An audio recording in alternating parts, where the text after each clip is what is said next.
Welcome back to the Stormcast, everybody, the podcast where we talk about all things TABC sports. My name is Ellie Hock, and I'm here with Oren Glickman. Oren, how you doing? Looking forward to an extended weekend of not having to worry about TABC sports 24/7.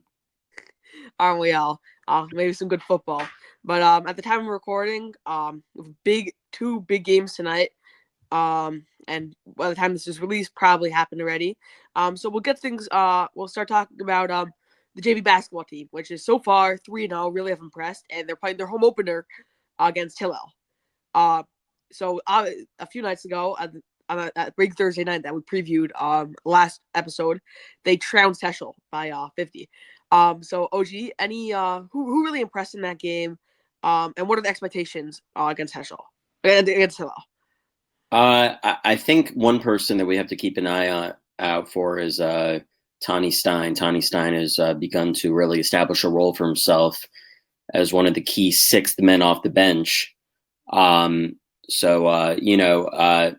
think he was a piece that we thought could be very vital for us more so sophomore year, but he's already proving himself to be a value for this year already. So that's definitely something to be optimistic towards.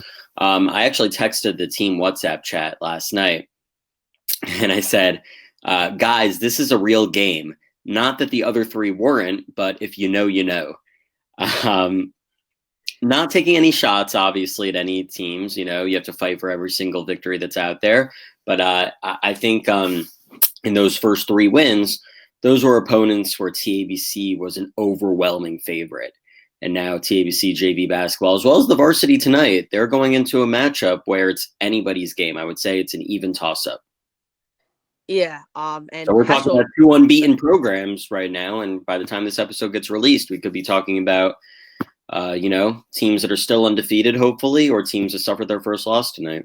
Let's hope they could pull off two big wins. But this Hillel JV team, despite being 1-2, really they also defeated. The difference between that and TABC though is that they've been battle tested. Exactly, they also defeated Heschel by a sizable margin.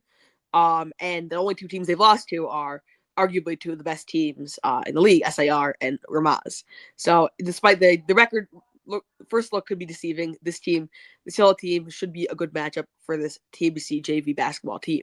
And something else that I've just noticed about this JV team compared to last year is that a lot more freshmen getting in playing time. Last year it was very, very sophomore dominant. The lineup, a vast majority of current juniors, or last year sophomores, were getting a hefty amount of playing time, which deservingly so. This year we're seeing more of a split between 10th graders and 9th graders.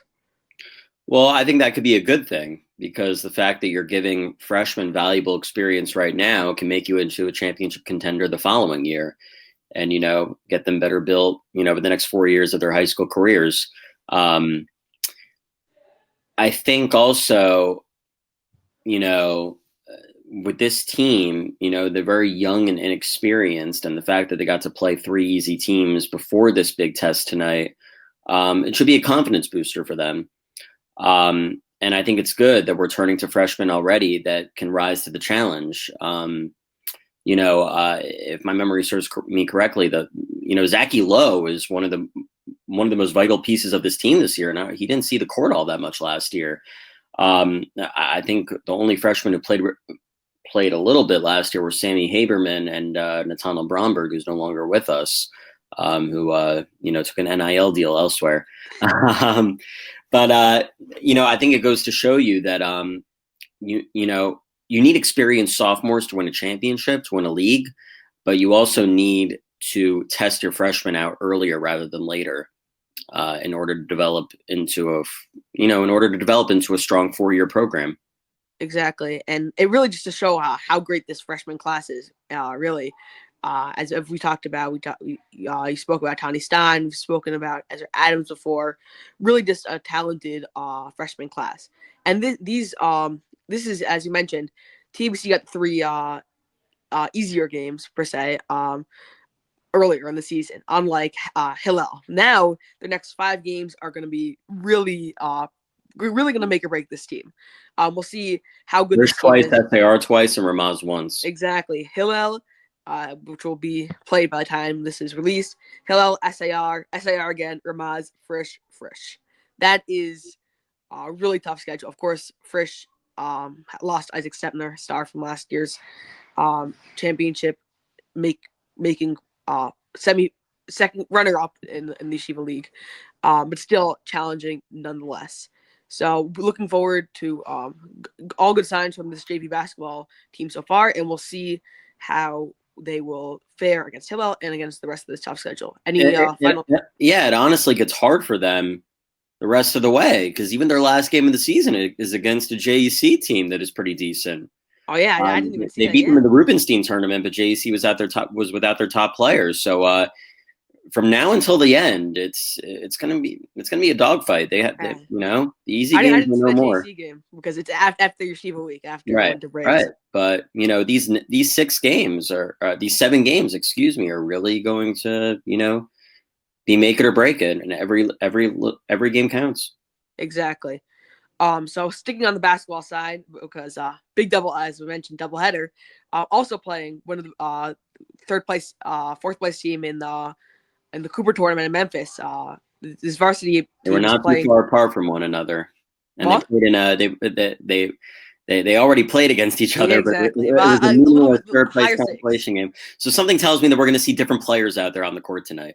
I think that's a fair guess. But of course, as you mentioned last episode, Yona Mandel has gone as in Israel now, to go look at the yeshiva. So what do you think? How do you think this team will look tonight? I would say with Yona out, I think maybe Coach Oz. I want to say right off the bat that I have no inside information. It's really of course. speculation. I let the coaches coach, and I just direct when necessary. I think Coach Oz is going to give a starting role to Faber tonight. Yeah. Faber's really he just keeps him and Borgen are playing like the more experienced players right now. Not to throw shade at our seniors, but they just have been ready since day one, since making the jump up to varsity. So I think Yonatan Faber will start in Yona Mendel's place. With Yona out, gives us a thinner bench, but I would say the players such as Shlomo Wenger and Avram Shur have to step up tonight off the bench. The reason why I'm singling out Shlomo Wenger is because even though it was a third place consolation game, Shlomo Wenger was a beast on the glass in that Hillel third place game, and it wouldn't surprise me if Coach Oz turns to him as an option. Yeah. So obviously, big game, and just I skipped over. This team has played 3 games in the past week. They've won from 1-0 to 4-0. They beat last year's championship loser Flatbush by a sizable margin by 24, and they beat Heschel. Totally rebuilt Flatbush though. Well, all those players from last year's Flatbush team. Yeah, I should have mentioned, yes, of course, but still, Flatbush a formidable team nonetheless. They lost to DRS, a team that beat TBC by only 7. If I could give a shout out to Flatbush's talented junior guard Sam Jamal, who suffered an unfortunate injury when he was playing by us last week. We obviously all of us here at the Stormcast wish him a refuah shleimah. We're continuing to pray for a speedy recovery for him. I mean, and he looked great in that game. I didn't know him. I was watching that Flatbush team last year. I was like, who is this? I don't remember him from last year. He's been a varsity player since freshman year. I didn't know that. And it really looked like a star. Unfortunate injury, of course. We're all wishing him for Shlema, but still an impressive win by TBC nonetheless. The Flatbush team, of course, very different team than last year, but still a team that put up a fight against DRS, and DRS is obviously considered one of the favorites. Right, and that was a few days later after the TBC game. Exactly. This team then went to Heschel on that Thursday night, beat Heschel by 18. A team not necessarily a revenge game, obviously, with the constant in and out, but last year Heschel with a big upset over last year's TBC team, which was quite formidable. And then they played MTA team, which has looked this is probably one of the best MTA teams I have seen, and beat them by 23. And of course this schedule also gets tough as well. They have Hillel, as you mentioned. They have Ramaz. This is the team that they played in the JV championship 2 years ago, this Ramaz team. Then SIR, one of the favorites. and then or SAR Frisch again. So really just with these are, and of course three of these games are within the next week. So Yeah, really, I mean, our viewers should keep in mind that's the main difference between JV ball and varsity ball. And JV basketball and in JV in the JV league you play 10 games, and in the varsity game you play 14 games. So it's definitely a bigger stretch, but I think our guys are more than up to it. But it's definitely these next 2-3 weeks are going to be very critical in terms of how are we going to finish at the top of the top? Are we going to finish as the overall 1 seed in the entire Yeshiva League?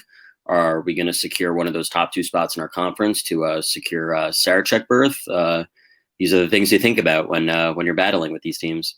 yeah, and just a few people who really impressed me in that MTA game and in that Flatbush game. One, Ben Zion Kaiser, really, he's just incredible on the boards. He does a lot of the dirty work, not necessarily going to put up a ton of points, but he's really impressive, and that's really one factor that TBC I felt really dominated at MTA is on the boards. Really, Ayat Kindler, I believe, had a double, or if not, very close to it. Yeah. Ben Zion Kaiser had 10 rebounds, and everyone got in on the boards, and that was really one area that they really dominated. And David Sachs obviously looked incredible, put up 6 points like immediately. Cooled down a little bit, but still was impressive nonetheless. And that's really, this is what we were talking about when we were playing against the problems against DRS is that let's say Ayat Kindler cannot be doing everything, and that's what against this MTA team I really saw it. Like Akiva Borgen, of course, who's been a superstar this year, did not have his best game. He had 0 points through the first half. Of course, scored 6 points in the second half. Played great, had 6 rebounds, but the team was able to do well even without the best player dominating. Yeah, that MTA team, I think will actually make the playoffs. Which is so kudos to them after the year that they had last season. I think you're right in terms of your assessment of Eyal. Eyal has to realize that he doesn't have to go at it alone. I know that there's a lot of pressure on him, but I'm going to single out the juniors again. The dynamic duo Borgen and Faber. They have come ready to play since day one. The transition from JV to varsity has been something to see. I've quite enjoyed it. I think Yona Mandel got. We obviously won't have him for the Hillel game, but I thought he got his confidence back in terms of his shot falling down the other night. And if we're going to win this game against Hillel, David Sachs is going to have to play maximum minutes with no Yona tonight. Yeah, so I think that will really do it for basketball. Of course, big games. Any final notes? No, I think both these teams are heading into a very critical stretch right now. Hopefully playing the easier opponents first could kind of give them a little bit of a rhythm as they go into these more difficult matchups, and we'll see how it goes. So moving on to JV hockey, we spoke about last time how this was going to be one. They had a big doubleheader on last Thursday night with them in varsity hockey, and we spoke about how they were really getting into a tough part of the schedule with SAR, Frisch, and then DRS. TBC put up a fight against both Frisch and SAR, but unfortunately was tied SAR 2-2, and after that they'll treat like a loss because they had a 2-0 lead. Yeah, and then against Frisch, despite being tied in the third period, yeah, exactly, unable to close it out. Of course, we weren't winning, but unable, and lost 4-1. So, what struggles do you see with this team? How do you think they can improve? I think they had the same struggles as last year. Just finding the back of the net. The fact that your defenseman, David Ratzerstorfer, is leading you in goals. David Ratzerstorfer is a great player. I have a lot of respect for him. But in hockey, you just don't want a defenseman leading your team in goals. David Ratzerstorfer was on the Stormcast, and he's been successful on the court since. So that should give a hint to some of our student athletes here. Come on the pod, and you'll maybe score a hat trick the next night. Sorry, that was too easy. I think it's very unfortunate the way the playoff format works. It is what it is. Obviously, only the top 4 teams make the playoffs, and our guys are going to feel a little bit deflated right now, even though that there's still plenty of hockey to be played. They won't have the tiebreaker over Hafter now. They only play Hafter once. And now I think you go into it thinking that you need to win both away games now at Frisch and SAR to have a fighting chance of remaining in that top 4. So Coach Svika, I'm sure, is going to make adjustments. It's only November right now. The guys have to pick themselves back up. They can't think about what happened last year. And I think they just have to work on crashing the net more and being more aggressive on goal and firing shots. You can't win if you can't score. Exactly. And looks like that those are the same problems that they're having this year that they had last year. And really, in some senses, it really looked like they outplayed. Of course, obviously, went 0-1 against these 2 teams. But in some senses, it really felt like watching both games, they really outplayed SAR. Went up 2-0 immediately on 2 Aaron Brothman goals. There was a good feeling in the air. Of course, it's not the same SAR team as last year, but this team won the championship last year. Right. And I think it goes to show you how disappointed the team is that you have a Dean Cattler on your team who was a member of that SAR championship team last year, but he's not active yet. Yeah. And really, they got a lot more shots on net against Frisch. Saul Sandell really played great in both games. The only goals he allowed against SAR were 2 4-on-2 goals, right? Which right. are nearly impossible to defend. It's really impossible to blame him in there. Mm-hmm. Which really just brings me to my next point. This team has a lot of talent. It's just a lot of penalties, a lot of unfortunate penalties in wrong timings. Of course, penalties are never good, but I believe 7 penalties against SAR. This team, again, has the talent. There's completely a world right now where they are 4-0 right now, if not 3-1-1 or 2-1-1, I should say, or something like that, something of the like. It's basically going back to what I said. They have to forget about these 2 games that just happened. They have to pick themselves back up. They have to be mature. And they can't let these 2 games dictate what's going to happen for the rest of the season. They played how many games now? They've had 4 games now. 4 games, yeah. Yeah, so they're less than halfway done. There's still 6 games to go. Exactly. So they have to, they just have to pick themselves back up and go 1 game at a time, and they just can't. They have to stay composed. They really can. They can't look at. They have to look in the rearview mirror now. Yeah, completely. They have a lot of teams. They have a lot of beatable teams. Of course, they have a bunch of tough teams, but they're playing an MTA team this week after playing. Next week I should say. 2 weeks actually. I believe the next game is a home game against DRS. Yeah, it's DRS, that big game, and then they play MTA, right. A team that I don't think DRS is as strong this year. Again, they're not as strong, but they still are DRS. Right. So we'll see. JV hockey. Unfortunate turn of events, but I can completely see this team. This team has the talent to make the playoffs completely, as we saw with as we spoke about with Devin Rattersdorfer. Yeah, it's like I said, it's a matter of maturity and how you respond going forward. Yeah. Okay, and then moving on to the final team, the team that has played out of these 4, that has played the most games, 5-0. This varsity hockey team, which played this SAR, and looked quite good. So really, Oren, who really stuck out to you? Who would you say is your MVP of the game, and what do you take away from the game? I'd have to say Aria Simon was the MVP. That goal that he scored was a rocket off the power play, and it's an unfortunate penalty that SAR had to take because that goal probably doesn't happen without the SAR penalty. Then they got an insurance goal later on. Jaden LaFell, his shot all the way from the TABC end went 5-hole. SAR goalie probably wish he could have done better with it, but went in at the end of the day. I think TABC was also very impressive defensively, and it shows that SAR could be a team that they have to face again later in the playoffs. They play again one more time at SAR on January 6th. I'm sure it'll be a chippy game the same way it was the first time around. And if they win that SAR game and the DRS game, they'll be undefeated going into the playoffs. They play Ramaz next week. They're going to beat them. They play MTA. They're going to beat. They play Frisch again. We'll see if Frisch have won since that loss to TABC. But I think the fact that it's at the Weather Center, TABC should come out on top. It's going back to what I was talking to a parent about this. The SAR games really define your seeding. So much so that the DRS game is really just for pride. It's really doesn't matter all that much. At the end of the day, because you don't play, if DRS finishes 2 or 1, you're not going to play DRS at all until the championship. So it really just matters where you are between yourself and SAR. Yeah.